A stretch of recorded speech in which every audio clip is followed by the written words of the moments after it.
malah menjejek kamu. Cek ngono kuwi. Sebenarnya langsung aku, tadi ya ibu ini ngomong, lu mas gak ngenteni maghrib sih ben bar. Sebenarnya langsung anu bu tak lanjut mawon terus aku buru malam.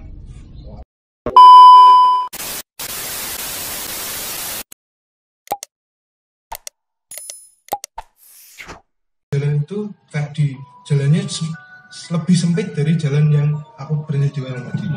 Satu mobil gak iso kan, gak iso simpangan lah, jenis simpangan minggir sih. Nah berarti ada mobil pickup ya bang. Wah aku ngikuti langsung, tak buat sebenarnya. Lanjut ada mobil lewat, lanjut terus sampai berjam-jam, kira-kira jam 9-an. Ini posisi kanan kiri nih? Kanan kiri itu kayak hutan karena bisa tebang, kayak bukit-bukit gini loh. Bukit gini, tapi enggak lurus, tapi bergelombang. Lampu nggak ada. Lampu nggak ada, penerangan jalan nggak ada.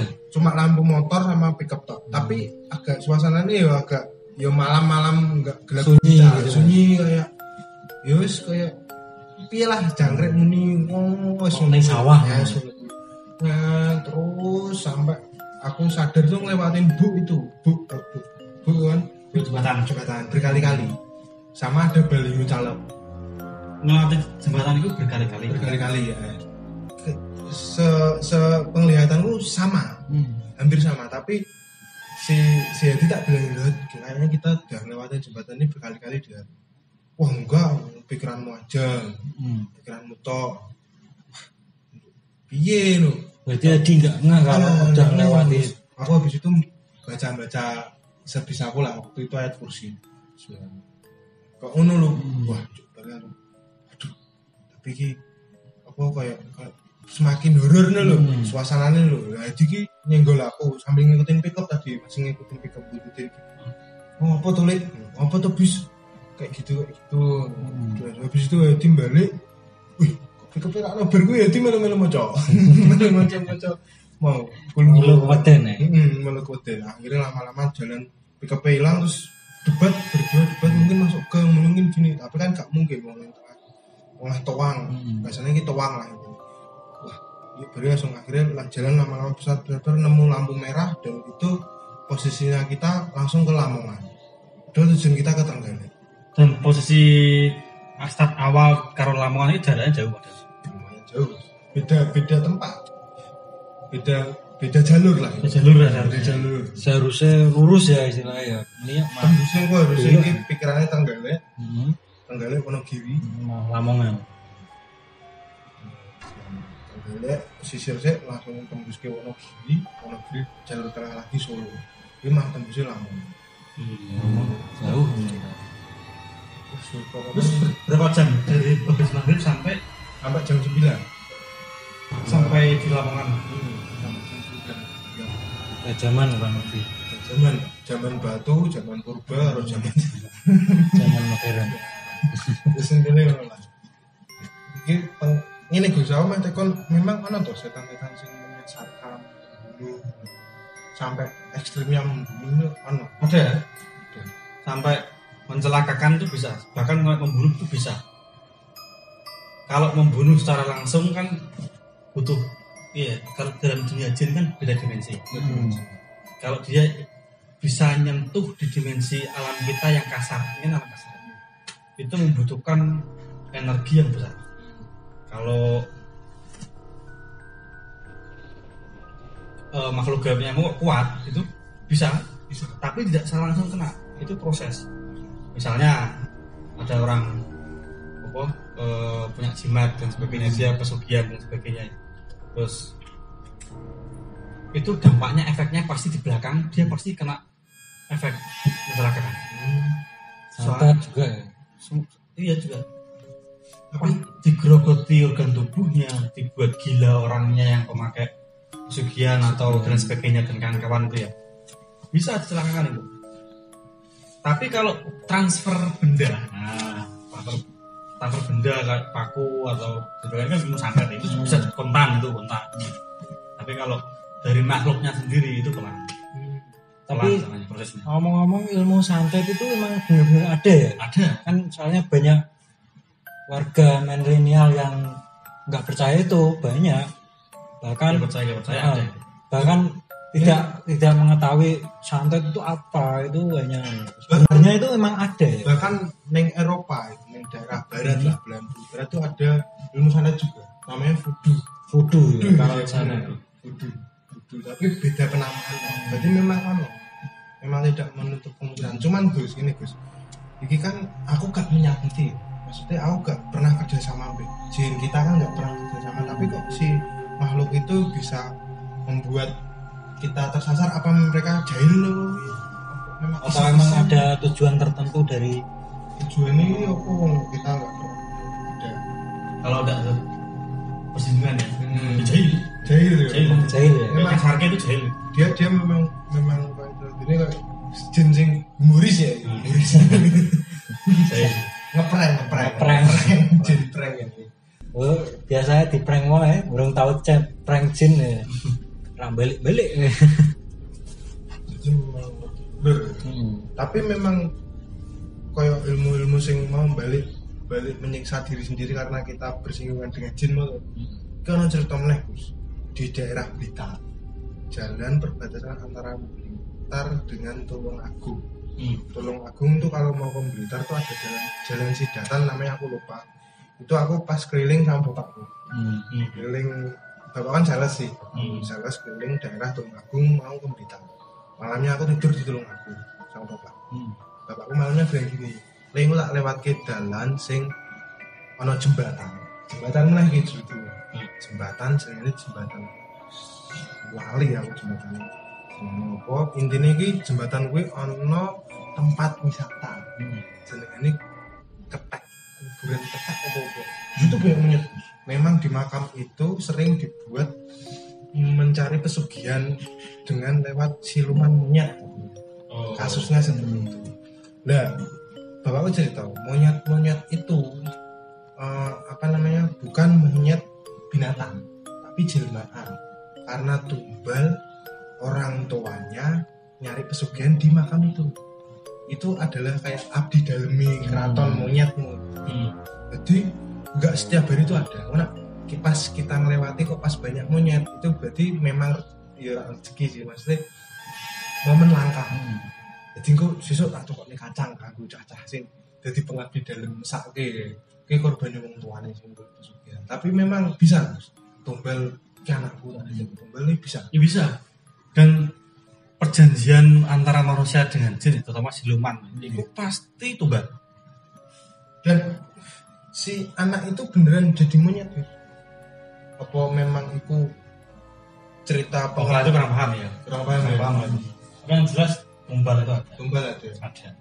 Enggak, maksudnya apakah itu cerita yang dibuat pengaruh jin itu sendiri agar orang-orang itu percaya bisa. Tujuan mereka itu bagaimana caranya manusia itu takut dengan mereka.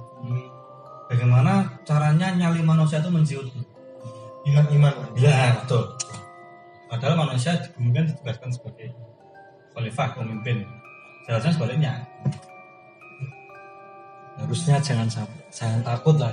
Dan memang kan temanya dari jembatan. Memang jembatan itu tempatnya orang makhluk gaib. Kenapa? Karena sebenarnya bukan di jembatannya ya, tapi di sungai ini. Dan berhubung tempat yang sering bersinggungan dengan manusia dengan sungai itu jembatan. Paham enggak? Tempat sering yang bersinggungan lah antara manusia dengan sungai itu kan jembatan. Akhirnya ya sering bersinggungannya lewat jembatan. Di sungai, maksudnya jembatan, terus hutan, laut, kuburan, terus pegunungan, tempatnya itu sarangnya itu. Kok ono wong seneng nongkrong jembatan, itu besar kemungkinan terpengaruh oleh itu aura negatif. Ya, maksud pola pikirnya. Pola pikirnya bisa ditarik terus ya. Bisa. Dan orang-orang yang sering kumpul tongkrong di jembatan itu besar kemungkinan hidupnya tidak jauh dari negatif. Kebanyakan ya nih. Bukan berarti orang jembatan orang buruk ya. Aku jembatan kamu buruk ya. Saya kebanyakan orang yang bunuh diri itu melalui jembatan juga banyak itu. Ya karena dari jembatan tuh. Karena bisikan juga ya. Bisa. Ini malah ilmu yang lebih dalam ya. Ini lebih dalam. Musik. Pak gas. Jok. Orang botol. Ser. Yang rak kriip-kriip. Jadi gini. Definisi kejinan, definisi kesurupan itu sebenarnya tidak hanya terjadi pada orang yang misalnya kesurupan ning disuruh ke cus terus jadi macan. Wah, aing macan misalnya ya. Aing macan dan sebagainya jadi Masa damang. jadi buaya atau kemana. Itu kelas rendah. Justru itu jin-jin yang kelas rendah, kasar. Itu kalahnya gampang itu. Itu dia dipanggil ustad itu di rukyah selesai. Yang susah itu jin yang bekerja sama dengan setan. Setan kan lebih halus ya daripada jin. Yang bekerja sama dengan setan, yang di situ nyurupine ya. Nyurupine itu ora melalui jadi ini juga. Nyurupine itu cara pola pikirnya dirubah. Kecondongannya dengan sesuatu itu dirubah sehingga dia condong ke sesuatu yang negatif. Misalnya amit yang sewu minum-minum wong sangat gelut ono positif tawur, positif senjata, positif mateni dan sebagainya moli-moli. Itu bisa jadi dampak dari kesurupan. Ini jarang diungkap. Soalnya yang lebih halus itu yang tidak lewat fisik kayak ini tapi langsung pola pikirnya yang dirubah. Makanya kaget sering di perempatan jembatan tuh wong gitaran tuh bayang jangan-jangan kayak kera-kera. Makanya kebanyakan yang orang yang sering membunuh apa minum-minuman keras ya, orang menganggap itu kayak kelakuannya kok setan. Nah, kelakuannya kok setan, kayak dajjal ya anak dajjal misalnya ungkapan-ungkapan itu dajjal. Jin yang apa yang jin kan ada banyak ya. Ada yang muslim, ada yang kafir, ada yang pengikutnya bedengkok setan. Setan itu bukan setan sing pocongan, setan itu definisi iblis setan. Ikut menghasut. Jin yang ikut itu dia juga anak buahnya, otomatis dia juga bisa mempengaruhi orang. Jadi nak kowe pikiranmu sering negatif, kowe sering ngelakuin hal negatif, bisa jadi itu bisik. Ya itu bisikan itu. Bisa jadi bisik. Iblis.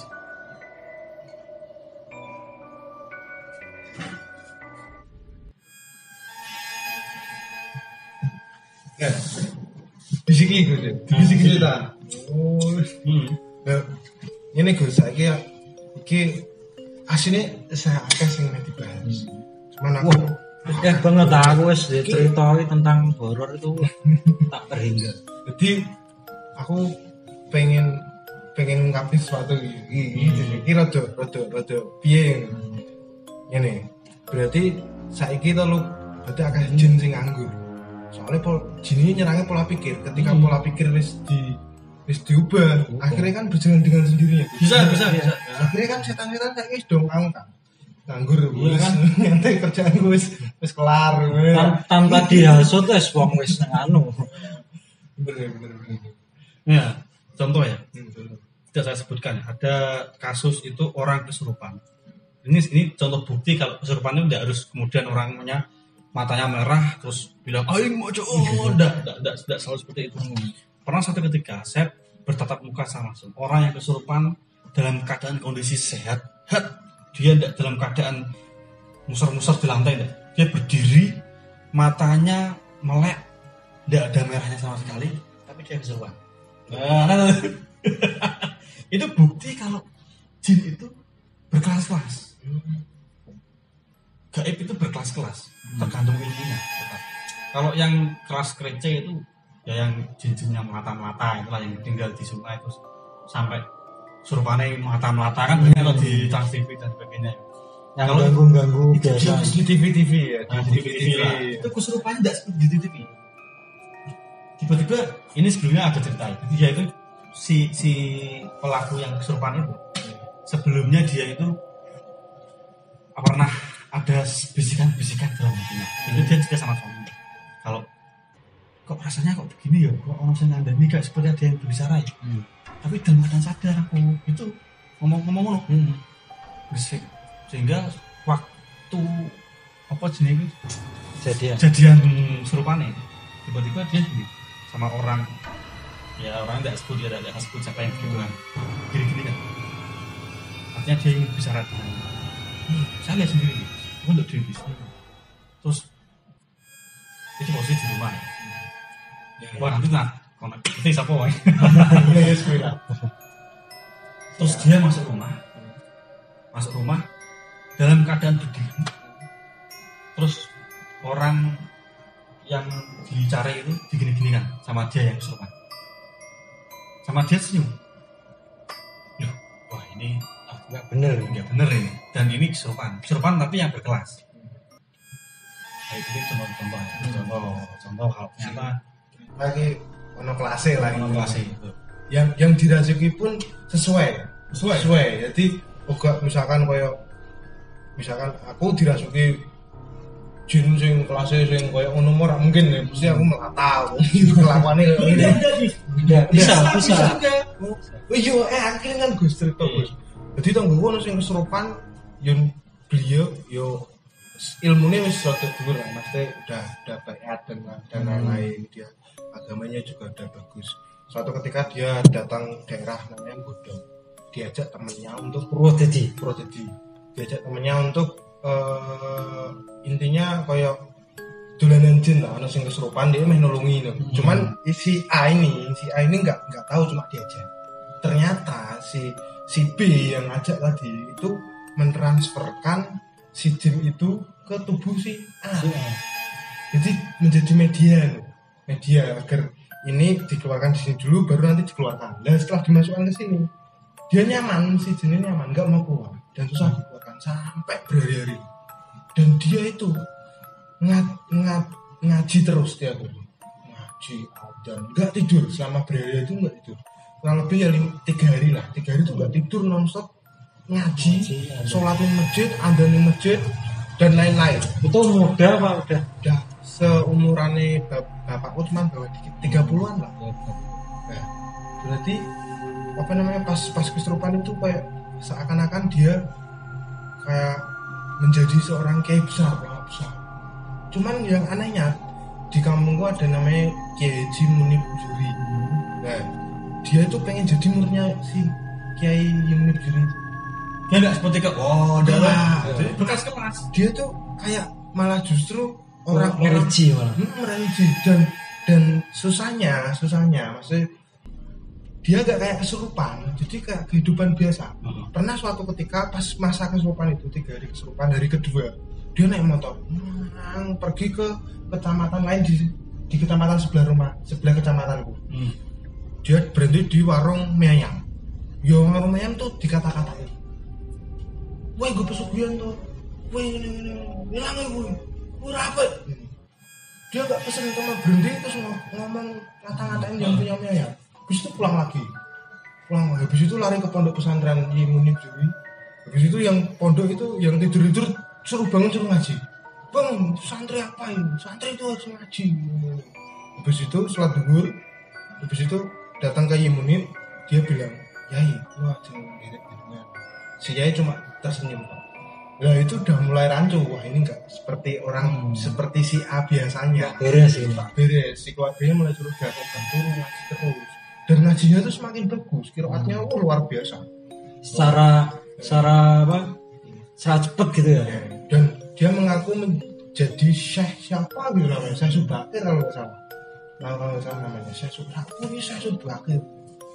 Terus habis itu singkat cerita didatangkan kiai dari Ngeroto namanya. Terus habis itu dibuang lah. Habis subuh mutak-mutak. Berarti memang orang biasa pun bisa ya disurupi jin yang notabene kayak gitulah Indonesia. Dan jin itu ada yang mukmin. Ada loh. Nah setan tuh. Banyak kiai manusia. Itu santrinya tidak hanya manusia. Santrinya jin itu ada ikut ngaji itu ada. Jin yang ikut ngaji dengan kiai. Karena apa? Karena manusia itu sebagai, meskipun mereka juga ada ulamanya ya, mungkin ada ulamanya ada.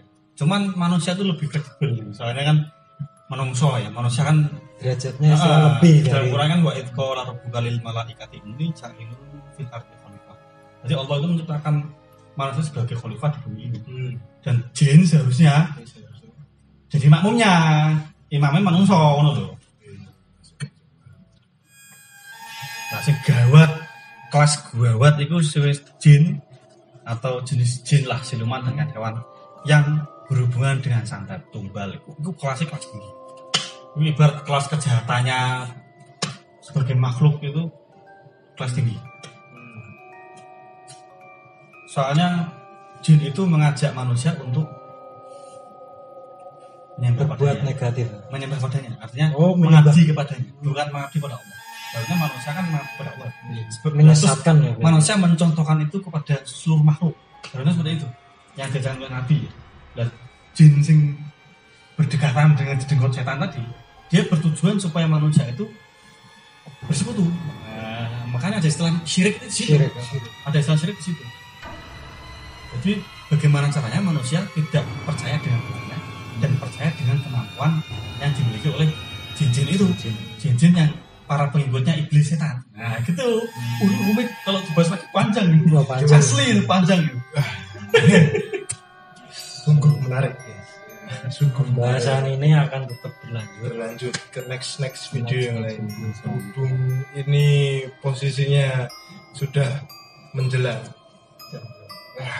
sahur akan lebih baik kita lanjutkan ke video berikutnya masih bersama Gus Aska, masih panjang, jangan kemana-mana, don't go anywhere. Stay in the Pikir Kari TV. Channel itu anak lali lah. Guru-guru sepaneng jin-jin mau. Berarti jin ini mempengaruhi pikiranmu tadi sampai lupa dengan channel. Contohnya gini. Oh, ini aku mesti ya. Ini tambahan jig. Bonus ya, bonus. Coba yang terakhir. Makanya banyak pemuda sekarang itu suka ke arah negatif. Ning suka senangane ning di jembatan, nongkrong, gitaran. Terus ciri-cirinya ya, dia melawan orang tua dibantah, nganggo bahasa kasar. Sekarang banyak. Jadi ruqyah itu, metode ruqyah tidak hanya pada orang yang sedang dalam keadaan kesurupan. Paham enggak? Yang seperti itu enggak. Sadar begini, di ruqyah bisa keluar semua itu. Bagi orang yang kena, yang sing serak-serak, mohon maaf ya. Nah, orang apa ya di ruqyah tidak ada apa-apanya. Kalau memang dia tidak ada apa-apanya. Kayak lebih psikolog ya di ruqyah ya. Lah, ini malah metu keluntungan. Oh, malah tolong ember ya. Malah duduk-duduk. Kalau juga enggak keluar sama sekali. Tapi kalau terus jangan terus moro nang kabeh Gus aku ruqyah enggak bisa. Cukup minimal ruqyah itu kamu kena air wudu wis ruqyah itu. Ruqyah bisa dilakukan diri sendiri. Jadi bisa sangat sederhana, simpel dan stabil dilakukan oleh umat muslim. Nah, gitu. Stop sih Gus. Pasti kamu penasaran apa yang langkah-langkah yang dilakukan Itu kan selanjutnya. tak close sih sebenarnya, tapi ditambahin meneh. Nah, iki timbul pertanyaan lagi. Semakin meluas. Nanti kita akan datangkan bintang tamu lagi satu. Masalah ruqyah meruqyah. Ini bakal asing deh wajah. Kopiah. Bakal asing di wajah. Wis ning video sebelumnya wis ana wajah cah iki. Soalnya mbiyen Dep mantan ruqyahku kon cerita soal di ruqyah terus tanggapane Gus Aska piye? Ojo penasaran, ya kira tutup sih perkara mes sahur ya selesai Gus ya. Don't go anywhere. Tanggapan. Assalamualaikum warahmatullahi wabarakatuh. Waalaikumsalam.